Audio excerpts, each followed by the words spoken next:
just heard from the Air Boss, they are on the roll. Take a look. This first aircraft taking off is that L-39 Albatross, and right behind it is the Yak behind. Good, it's right behind it. First one, that's the Czech designed and Czech built Soviet trainer. About 2,000 of those built, and from World War II, that's the Yak-9, jet and prop.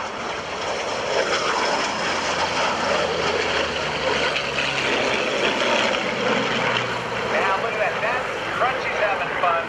He used to fly out of here in those 14 Tomcats, and Frank, him being in a jet, it's like being home for him. Oh, it's absolutely home for him. Crunchy is famous for being one of the top F-14 pilots in the United States Navy.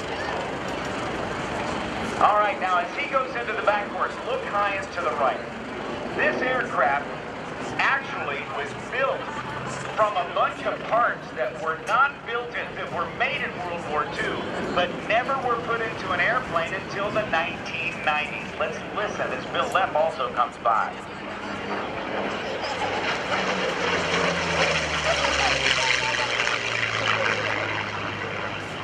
Very different sound of that engine from the one that Bill Lepp has on his T6 Texan. The engine in the Yak-9 that Sean Carroll is flying is a liquid-cooled V12 engine built by Allison. It was in the P-40 Warhawks in World War II. It was in the P-38 Lightnings. And in this case, it's in the Yak-9. The original V12 and the Yak-9 was a Russian engine, but Sean Carroll has the Allison in this one. It is a V12 liquid-cooled engine. Very different sound. Let's listen again as he comes by in this amazing airplane that was built new from old parts in the 1990s. You don't make the list.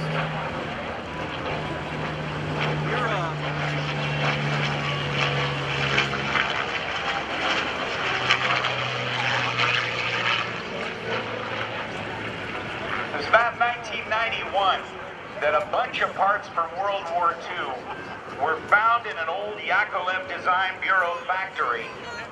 That Design Bureau factory. Here comes Crunchy.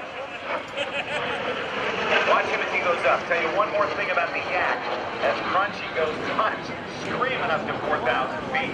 Those parts were discovered in an old Russian Yakovlev aircraft factory, and there were enough old parts that had never been put on an airplane to build 7 Yaks, and Sean's got the fastest one ever. Completing the roundhouse, Mark Crunchy Burgess, former Tomcat pilot. Frank?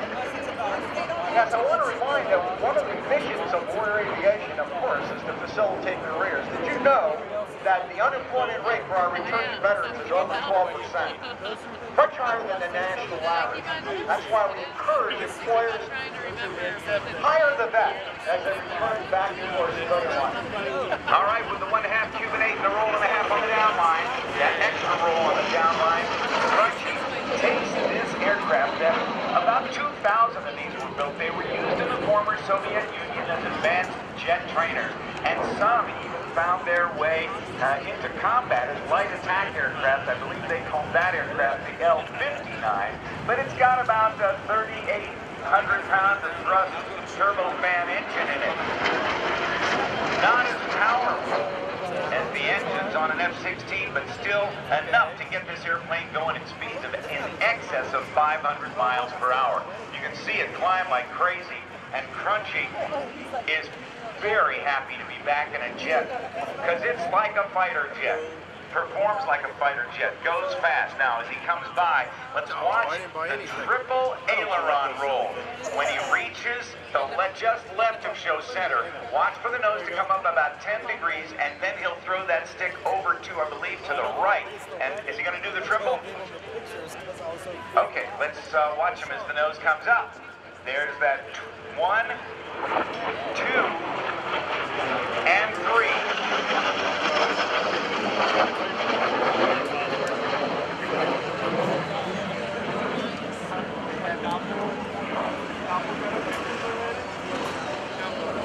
All right, now we've got a B-1RD off to the right as well. That that's no factor, but let's keep our eyes on Crunchy, who is high and to the right. Directly behind you is Sean Carroll, and they are going to demonstrate some air combat maneuvering, or ACM, or basic fighter maneuvering, BFM. And take a look. Down, low, and to the right. Here comes Crunchy, diving in from behind. Going to set up for a bit of an engagement as they come in. They will set up, I think, for the merge. Is that right, Frank? Yeah, they're coming in for the merge, and what you're going to see a phenomenal demonstration of fighter maneuvers deployed for combat operations.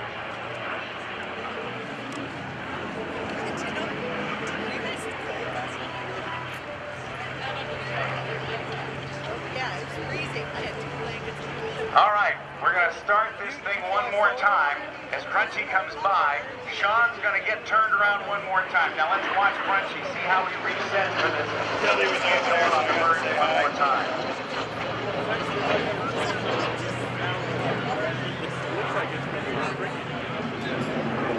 Yeah.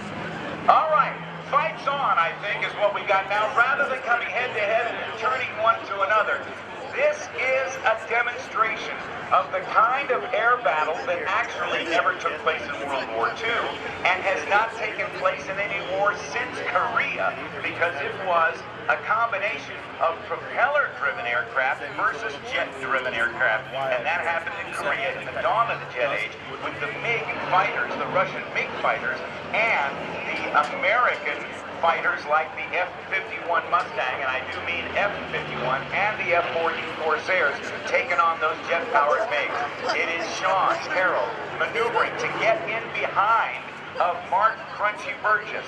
Crunchy has the speed advantage, but Sean, as you can see, has a turning radius advantage. But now let's watch quickly as Crunchy climbs. It's going to be tough for Sean to keep up with him in this climb. He's going to stay low, and let's see if he can get himself in position to roll around and get at the 6 o'clock or directly behind the other aircraft. Unable to climb and do it, he's going to have to dive. Crunchy off to the high and to the right as Sean dives in. He's now, looks like we're going to have an advantage. With the Albatross, Crunchy now behind him. Let's see if he can get turned as tight as Sean can turn as he gets guns on the Bandit.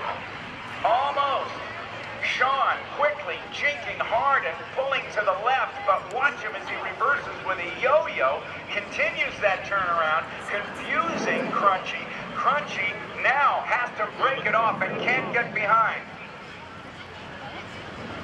And that's the termination of the dogfight. Ladies and gentlemen, how about a big round of applause for Mark Crunchy Burgess and Sean Carroll.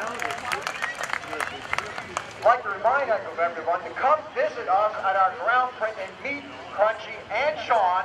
We're located on the south side by the flight line. Warrior Flight Team, Warrior Aviation. Thank you all for coming, and we look forward to meeting you all. And kids, come and get an autograph from each of the pilots. They'll be happy to see you. Thank you, Frank Mendich. Appreciate it, sir. Good to see you. Thanks to the Warrior Flight Team. I like how this banner's behind us to block some of the sun. I'm going to get a couple more passes of these airplanes. I'm going to give you a chance to listen to the 38 or 3,900 pound of thrust jet and Crunchy's L-39 Albatross and the V-12 Allison engine of Sean Carroll's Yak-9. Interestingly, well, I'll give you a chance to listen, then I may have a couple of stories for you about this Allison engine and how things have developed over time with the name and the owner of that company. Yeah, Golden Warrior. Mark, you better get on there.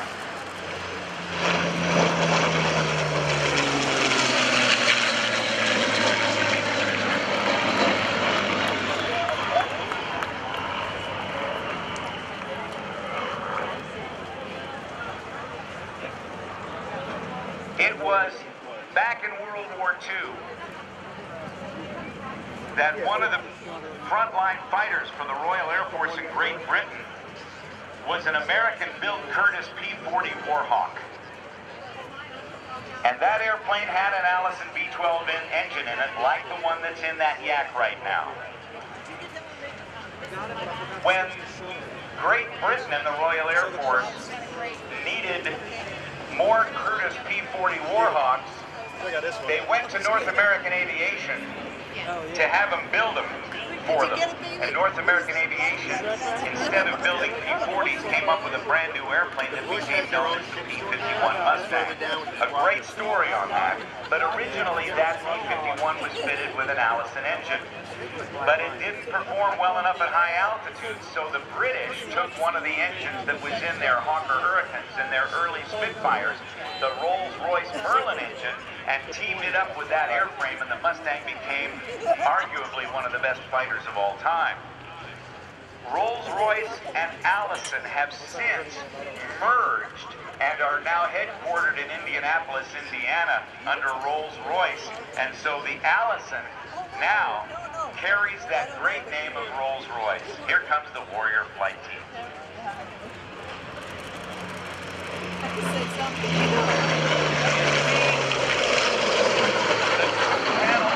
Down on the bottom of the black jet, those are speed brakes. They help the airplane fly more slowly with that Yak. Another modification on that Yak-9, because it doesn't have the original Soviet engine, it has an Allison engine in it. It also has on it a very, very different propeller than was ever on any Yak-9. It has the same kind of propeller from a Navy and Marine Corps World War II F-4U Corsair, a four-bladed prop with about 1.5 feet chopped off the tips, and makes it amazingly fast. And Sean, as Frank Mendich told you earlier, has raced the aircraft at the Reno National Air Races, which are going on right now. I didn't hear that.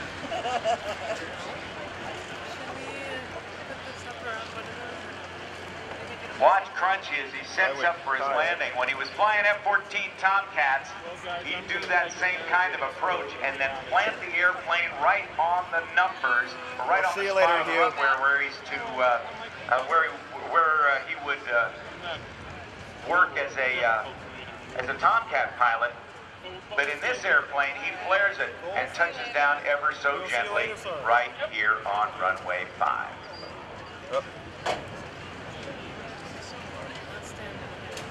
Look to the left, from the Grumman Iron Works of Long Island, New York, the Grumman COD, Carrier Onboard Delivery, the C2 Greyhound, with 2 turboprop engines, 4,600 shaft horsepower each, and it is very, very similar to another Grumman airplane that's used on board the carrier called the E2C or E2 Hawkeye that has that big 24-foot radome on the top. That COD is coming in to pick up the members of the British Army parachute team, the Red Devils.